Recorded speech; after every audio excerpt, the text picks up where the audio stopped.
السلام علیکم ورحمۃ اللہ تعالی وبرکاتہ۔ نحمده ونصلي ونسلم على رسوله الكريم اما بعد فاعوذ باللہ من الشیطان الرجیم بسم اللہ الرحمن الرحیم ان اللہ وملائکته یصلون علی النبی یا ایہا الذین آمنوا صلوا علیہ وسلموا تسلیما اللهم صل على سيدنا ومولانا محمد معدن الجود والكرم وآلہ الکرام وابنہ الکریم وبارک وسلم صلاۃ وسلاما علیک یا رسول اللہ صلی اللہ تعالی علیہ وسلم۔ حدیث نمبر 12 کا درس ہے۔ اس حدیث میں رسول پاک صلی اللہ علیہ وسلم کی بیعت کا ذکر ہے، یعنی اللہ کے رسول صلی اللہ علیہ وسلم نے صحابہ کرام سے جو بیعت لی تھی، کن چیزوں پر بیعت لی تھی، ان چیزوں کا بیان اس حدیث پاک کے اندر موجود ہے۔ اس حدیث پاک کا متن، اس کی سند، اس کا ترجمہ اور اس کی تشریح شامل کرتے ہیں۔ ان عبادۃ بن الصامت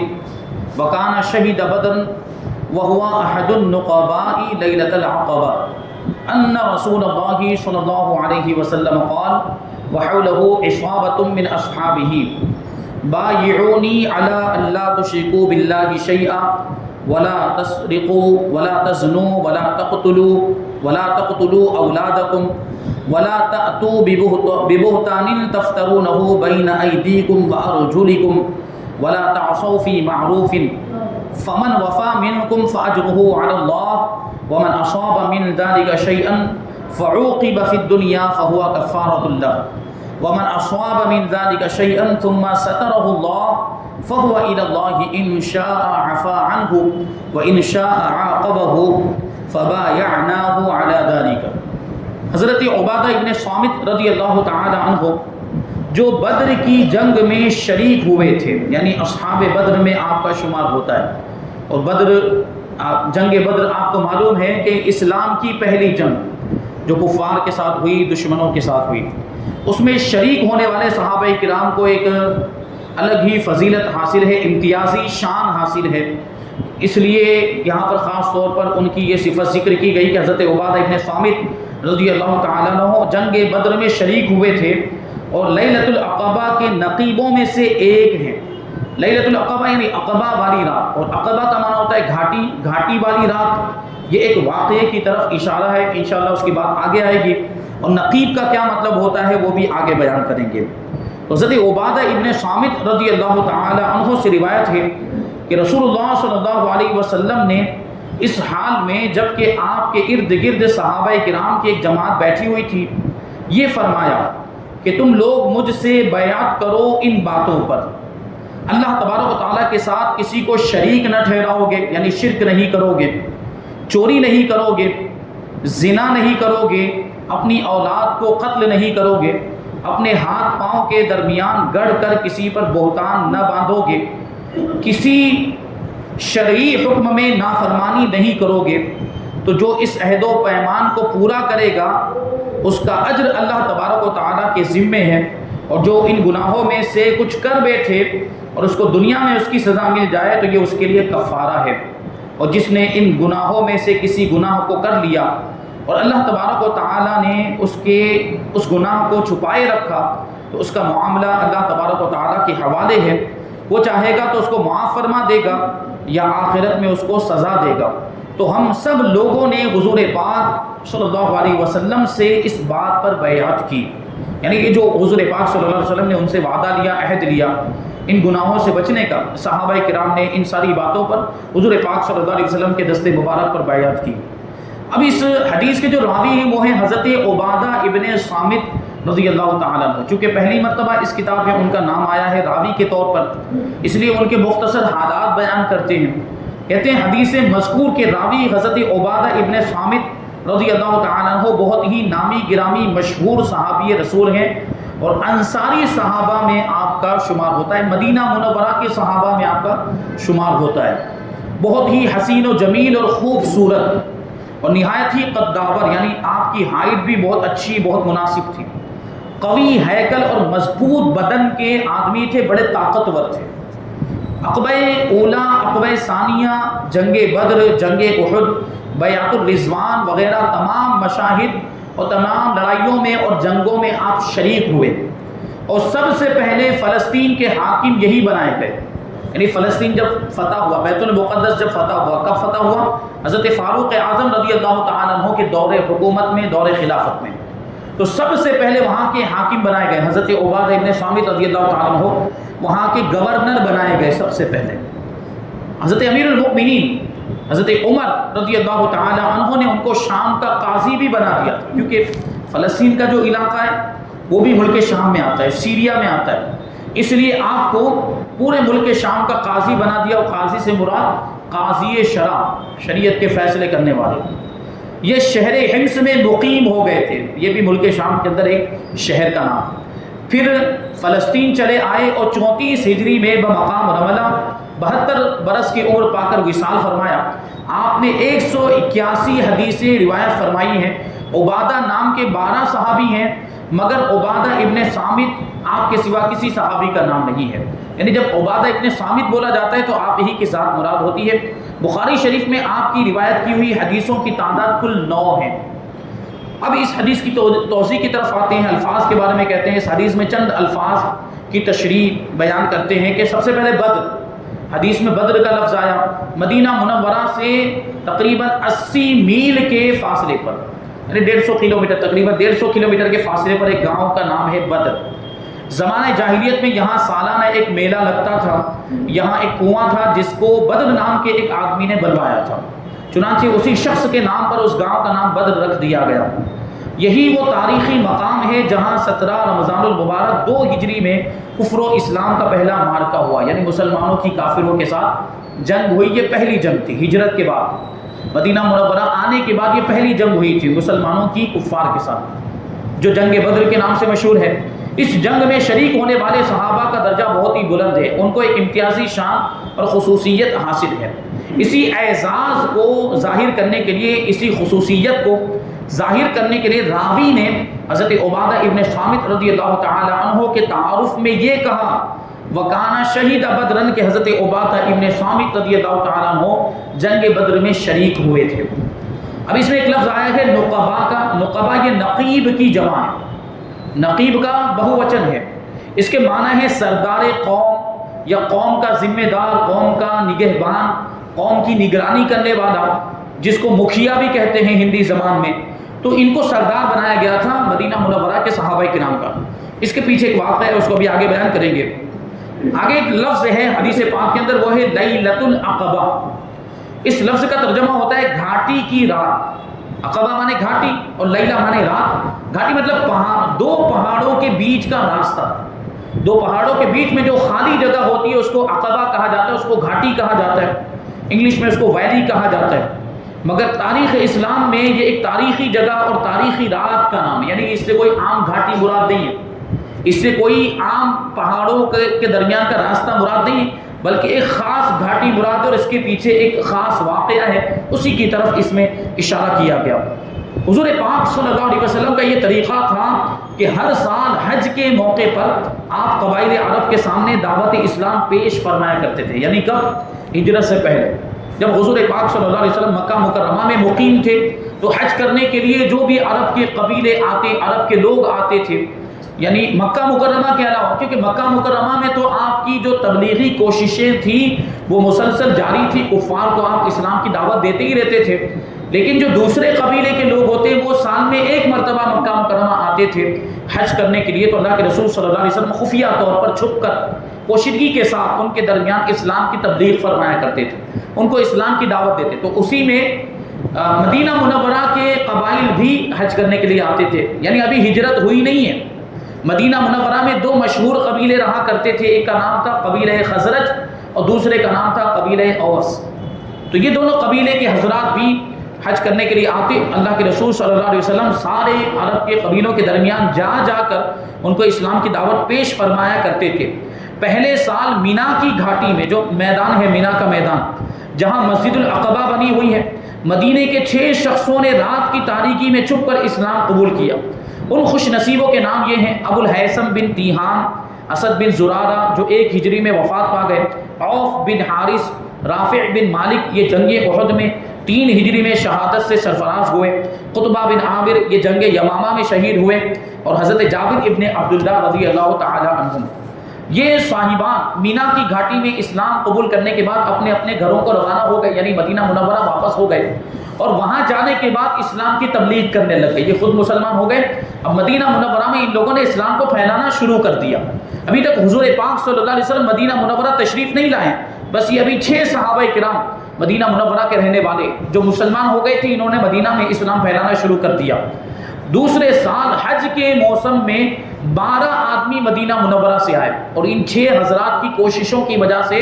یہ 12 لوگوں نے مینا کی اسی گھاٹی میں اللہ کے رسول صلی اللہ علیہ وسلم کے دست مبارک پر اسلام قبول کر لیا۔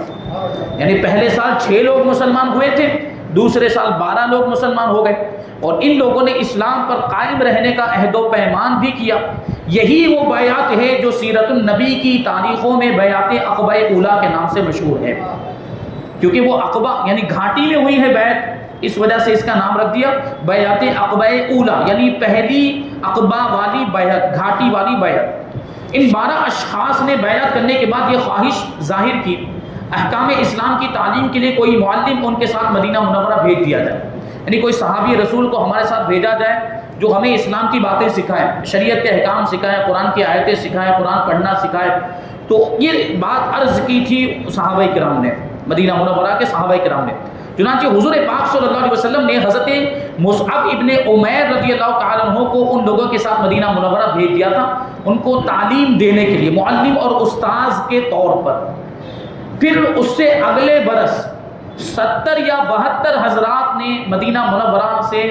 آنے کے بعد حج کے لیے وہ لوگ آئے مدینہ منورہ سے، 70 یا 72 حضرات مدینہ منورہ سے حج کے لیے آئے، اور ان سب لوگوں نے مینا کی اسی گھاٹی میں اسلام قبول کیا، مشرف اسلام ہو کر حضور پاک صلی اللہ علیہ وسلم سے بیعت کی۔ یہ بیعت تاریخ اسلام میں بیعت عقبہ ثانیہ کہلاتی ہے۔ حضور پاک صلی اللہ علیہ وسلم نے اس گروہ میں سے 12 شخصوں کو نقیب یعنی سردار منتخب کی۔ مطلب کیا کہ اب مدینہ منورہ میں ایک اچھی خاصی تعداد مسلمانوں کی ہو گئی تھی، 70 80 85 کے آس پاس۔ تو اللہ کے رسول صلی اللہ علیہ وسلم نے 12 صحابہ کرام کو، 12 انصاری صحابہ کرام کو، مدینہ منورہ کے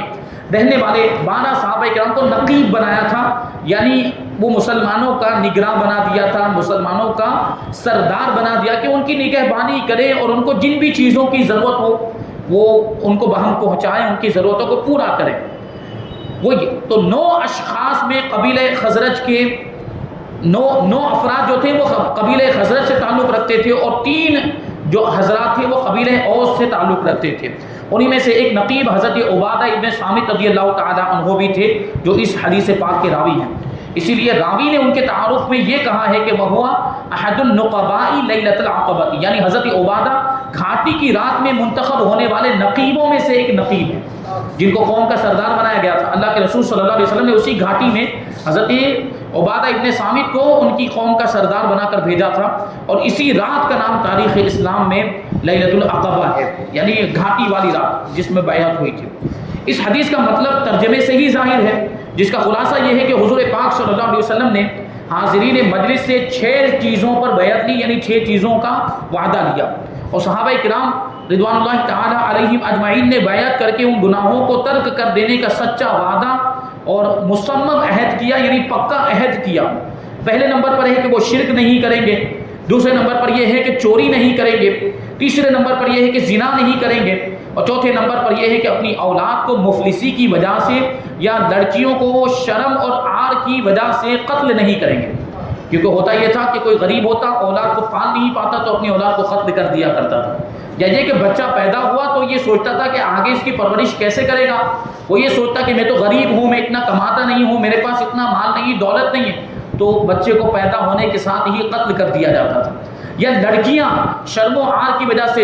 زندہ درگور کر دی جاتی تھی، ان کو زندہ دفن کر دیا جاتا تھا، لڑکیوں کی پیدائش کو بہت برا سمجھا جاتا تھا، وہ اپنے لیے اس کو شرم کی بات سمجھتے تھے، تو یہ زمانے جاہلیت میں ہوا کرتا تھا۔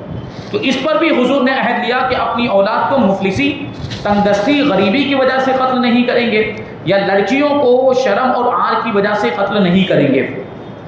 اور پانچویں بات یہ تھی کہ کسی پر تہمت نہیں لگائیں گے، کسی پر جھوٹا الزام نہیں لگائیں گے، اور چھٹی بات یہ تھی کہ کسی شرعی حکم کی نافرمانی نہیں کریں گے۔ واضح رہے کہ یہ سب وہ گناہ کبیرہ ہیں جو حضور پاک صلی اللہ علیہ وسلم کی نگاہ نبوت میں اتنے خوفناک اور بھیانک گناہ ہیں کہ خاص طور پر ان گناہوں سے بچنے پر حضور پاک صلی اللہ علیہ وسلم نے صحابہ کرام سے بذریعہ بیعت عہد لیا، یعنی حضور نے ان سے بچنے کا وعدہ لیا ہے صحابہ کرام سے۔ تو اس سے ہمیں پتہ چلتا ہے کہ کتنے بڑے گناہ ہیں اور کتنے خطرناک گناہ ہیں۔ اس لیے ہر مسلمان پر لازم ہے کہ ان سب گناہوں کو جہنم کا دہکتا ہوا انگارہ سمجھ کر ان سے دور بھاگ کر رہے۔ اب یہاں پر دیکھیں حضور پاک صلی اللہ علیہ وسلم نے بیعت لی، صحابہ کرام سے ان گناہوں سے بچنے کا وعدہ لیا۔ آج کے زمانے میں جو پیری مریدی ہوتی ہے، پیران اعظام جو مرید بناتے ہیں، اور یہاں بات چل رہی ہے پیران کاملین کی، جو جامع شرائط پیران اعظام ہیں، جن کے اندر پیر بننے کی شرطیں پائی جاتی ہیں، جو واقعی پیر ہیں شرائط کی روشنی میں، یہاں ان کی بات چل رہی ہے۔ تو وہ جو مرید بناتے ہیں اس کا ثبوت اس حدیث پاک سے ملتا ہے، کیونکہ مرید بناتے وقت بھی پیر صاحب مرید سے کیا کہلواتے ہیں؟ مرید سے گناہوں سے بچنے کا وعدہ لیتے ہیں، توبہ کروائی جاتی ہے اس میں۔ پیر صاحب مرید بناتے وقت پہلے توبہ کرواتے ہیں، گناہوں سے بچنے کا وعدہ لیتے ہیں۔ رسول پاک صلی اللہ علیہ وسلم نے بھی تو یہی کیا تھا، اپنے صحابہ سے وعدہ لیا تھا، ان گناہوں سے، ان 6 گناہوں سے بچنے کا وعدہ لیا تھا، اور پیران اعظام بھی یہی کرتے ہیں۔ تو یہ طریقہ تو اللہ کے رسول صلی اللہ علیہ وسلم کی سنت سے ثابت ہے، یہ کوئی بدعت نہیں ہے، یہ کوئی گناہ نہیں، یہ کوئی نیا ایجاد ہونے والا کوئی نیا طریقہ نہیں ہے، بلکہ یہ اللہ کے رسول صلی اللہ علیہ وسلم کے عمل سے ثابت ہے۔ کہتے ہیں کہ اس حدیث شریف سے ثابت ہوتا ہے کہ گناہوں کو چھوڑنے اور اعمال صالحہ کے کرنے پر بیعت لینا یہ حضور پاک صلی اللہ علیہ وسلم کی سنت ہے، اور مشائخ کرام پیران اعظام کی بیعت طریقت در حقیقت اسی مقدس سنت پر عمل ہے۔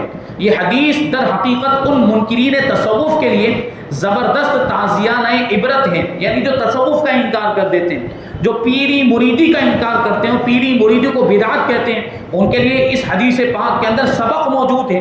جو یہ کہتے پھرتے ہیں کہ مشائخ کی پیروی، مشائخ کی پیری مریدی یہ بدعت ہے، للہ کوئی ان صاحبوں سے پوچھے کہ آخر حضور صلی اللہ علیہ وسلم نے صحابہ کرام سے جو گناہوں کو ترک کرنے پر بیعت لی تھی، اس میں اور پیران اعظام کی بیعت میں کیا فرق ہے؟ کوئی فرق نہیں ہے، دونوں بیعتوں دونوں بیعتیں گناہوں کے چھوڑنے پر ہی ہیں۔ یعنی حضور نے بھی گناہوں کے چھوڑنے سے بیعت لی، گناہوں کے چھوڑنے پر بیعت لی تھی، چھوڑنے کا وعدہ لیا تھا، اور پیران اعظام بھی توبہ کرواتے ہیں اور گناہوں کو چھوڑنے کا وعدہ لیتے ہیں۔ اس میں اور پیران اعظام کی بیعت میں کوئی فرق نہیں ہے۔ پھر کیا وجہ ہے کہ پیران کبار کی بیعت کو بدعت قرار دے دیا جاتا ہے؟ مگر بڑی مشکل تو یہ ہے کہ سمجھنا اور سمجھانا تو اس شخص کے لیے ہوتا ہے جو سمجھنے کے لیے تیار ہے۔ یہ لوگ تو سمجھنے کے لیے تیار ہی نہیں ہے، کہتے ہیں کہ یہ سمجھتے ہی نہیں ہے، اور کچھ سمجھنے کے لیے تیار بھی نہیں ہے، کچھ ماننے کے لیے بھی تیار نہیں ہے۔ مثل مشہور ایک کہاوت ہے، کہا جاتا ہے کہ سوتے کو جگانا بہت آسان ہے مگر جاگتے کو جگانا بہت مشکل ہے۔ یہ جاگتا ہے اس کو جگانا بہت مشکل ہے، مطلب کیا ہوا کہ ظاہری آنکھوں سے جاگتا ہے لیکن دل کی آنکھوں سے سویا ہوا ہے، غافل ہے، اس کو جگانا بڑا مشکل ہوتا ہے۔ جاہل آدمی جو سادہ ورق کی طرح خالی ذہن ہوتا ہے، اس کے سامنے اگر کوئی حقیقت اجاگر کر دی جائے تو اس کا دل و دماغ بہت آسانی کے ساتھ اس حقیقت کو مان لیتا ہے اور وہ اعتراف کر لیتا ہے اور سچے دل سے اس کو قبول کر لیتا ہے۔ مگر وہ پڑھے لکھے لوگ جنہوں نے اپنی آنکھوں پر تعصب کی عینت لگا رکھی ہے، سرکشی کا چشمہ پہنا ہوا ہے،